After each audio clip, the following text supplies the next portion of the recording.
that being said, we're going to transition into a new topic. So while we make this transition, make sure that you guys leave that 5-star review on the podcast and subscribe to our YouTube channel. But we are transitioning into Michigan State's recent signing, Kur Teng, shooting guard, um, absolute laser on him, from my understanding. Yeah. So we look at this Michigan State recruiting class coming in. You got like Xavier Booker, Jeremy Fears, Cohen Carr, the big names for 2023, or yeah, I think it's considered 2023 recruiting class, even though it'll be for the, you know, the years mix, so I am confused on how they title those. But Yeah. um, I believe Tang will come the year after. 24. Yeah. Yes.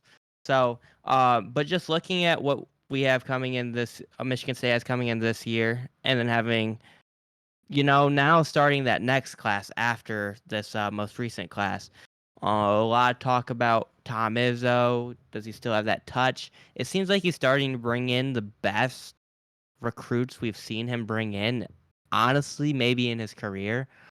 Before, he was known for bringing in lesser talent and making a lot out of it.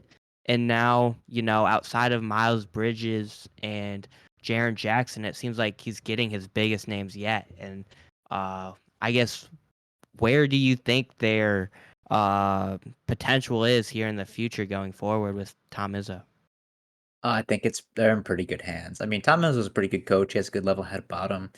The only thing you have sometimes with basketball recruiting, and sometimes the recruiters don't know what they're talking about, but I don't think that's the case. A lot of these guys are going to be good. The only thing that I think could be, I won't even say it like that. Here's how I'll say it. There's a couple scenarios of how it could play out.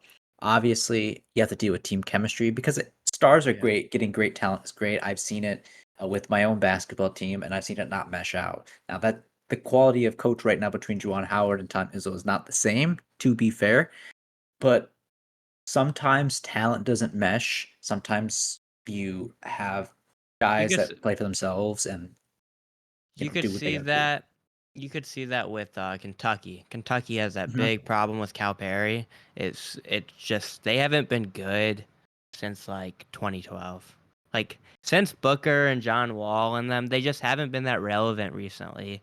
Um, in recent memory that I can remember outside of last year when they were the 2 seed. But even then, I thought they weren't that good. I thought they were a little overblown, and then they lost to St. Peter's.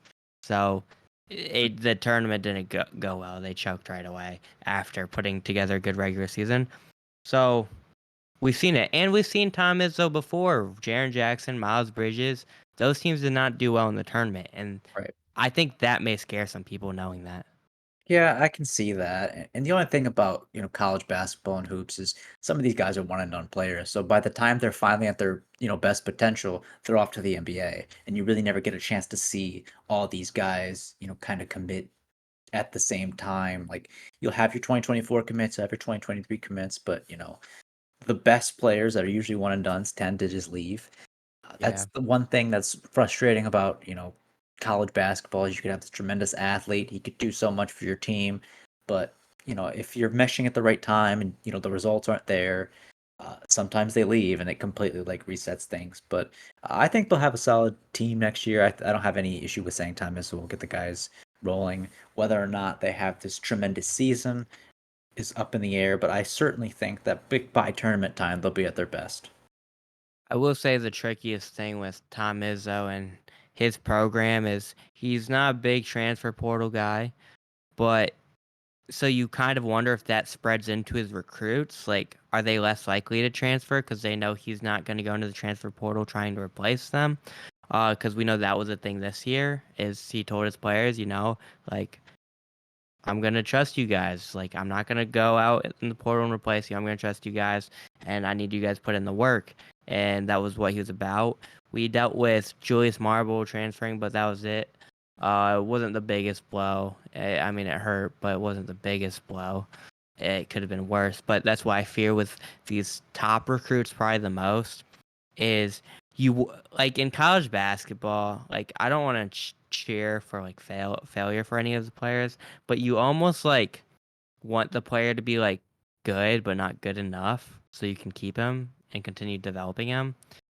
Like we kind of felt that way towards like Max Christie. We thought he should return because he was good, but we didn't really think he was good enough. And I feel like a lot of college basketball programs catch them in that spot.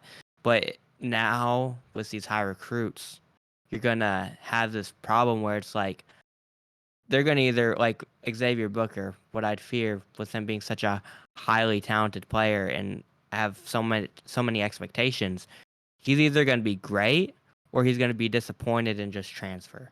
Like that's where college basketball is right now. It's like if a high star recruit doesn't perform year one, they're like, oh, I got to go somewhere else. Like, Mm, but yes. you just hope that Tom Izzo's mentality of like, no, I'm not going in the transfer portal. I'm going to continue working on you guys. Maybe that wears off on his recruits as well, but we'll have to wait and see.